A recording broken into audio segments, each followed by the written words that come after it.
Bonjour, c'est Virginie. La leçon d'aujourd'hui a pour titre Sauvetage miraculeux.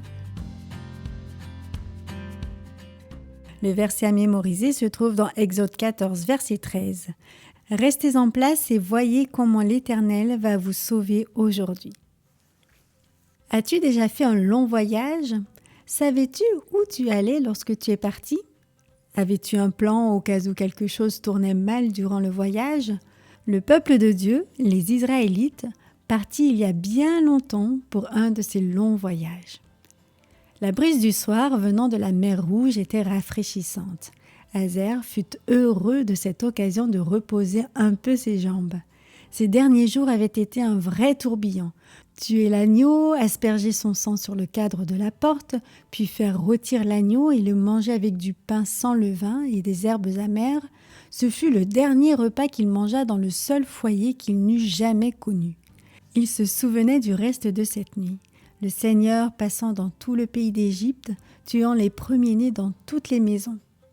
Pharaon était en furie. Il avait donné l'ordre aux Israélites de quitter immédiatement le pays. La confusion de devoir vite faire tes bagages et de fuir au milieu de la nuit sans savoir où aller. La réalisation que Dieu lui-même les conduisait. La colonne de feu la nuit qui devenait une nuée lorsque le soleil se levait. La nuée s'était maintenant arrêtée près de la mer Rouge et les Israélites pouvaient enfin se reposer. Hazer se demandait ce qui allait suivre. Il n'eut pas à attendre longtemps. Un messager traversa le camp en courant. « Regardez, là-bas, à l'horizon, vous voyez? Entendez-vous? Les Égyptiens arrivent !» Hazer et les autres bondirent sur leurs pieds.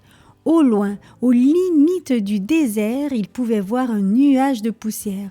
Ils pouvaient entendre le grondement d'une puissante armée. Le cœur d'Hazer se souleva jusque dans sa gorge. Pharaon devait avoir changé d'idée. L'armée revenait pour les ramener en Égypte. La panique gagna la foule. « Où est Moïse ?» se lamentait le peuple. « Pourquoi nous a-t-il conduits ici pour mourir? Est-ce parce qu'il n'y avait pas de tombeau en Égypte ?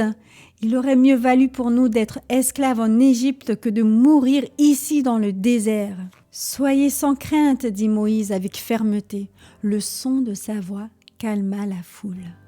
Restez en place et voyez comment l'Éternel va vous sauver aujourd'hui, car les Égyptiens que vous voyez aujourd'hui, vous ne les verrez plus jamais. L'Éternel combattra pour vous et vous, gardez le silence. Hazer regarda se déplacer la nuée qui s'était tenue près de la mer Rouge. Elle passa au-dessus des Israélites et s'éloigna vers le désert. Elle s'arrêta finalement entre les Israélites et les Égyptiens. Moïse marcha vers le bord de la mer et leva son bâton au-dessus des eaux. Doucement d'abord, puis de plus en plus fort, Hazer sentit un vent souffler sur les eaux. Avec étonnement, il vit le vent séparer les eaux. Il laissait derrière lui un passage à sec à travers la mer. « Venez !» ordonna Moïse. « Le Seigneur vous a préparé un moyen d'échapper. L'Éternel sera glorifié par le moyen du Pharaon, de ses chars et de ses cavaliers. » Le peuple se précipita avec joie. Le vent continua de souffler pour maintenir le passage pendant que des milliers d'Israélites s'élançaient au milieu de la mer à pied sec.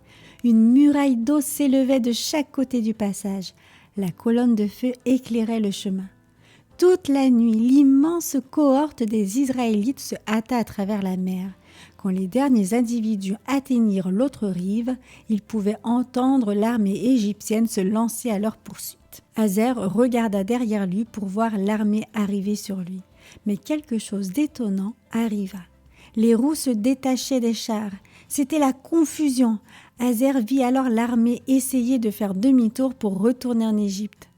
À ce moment-là, Moïse se dressa sur le bord de la mer.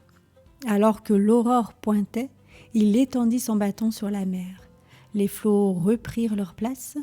En un instant, les bruits de l'armée égyptienne furent calmés. Les chevaux, les soldats, les chars, tout était sous les flots. La foule des Israélites contemplait avec des yeux écarquillés, incapables de dire un seul mot. Puis un rugissement jaillit. « Chantez à l'Éternel !» criait le peuple. « L'Éternel est ma force et l'objet de mes cantiques. » Hazer se joignit au peuple, criant de toutes ses forces. Dieu les avait sauvés.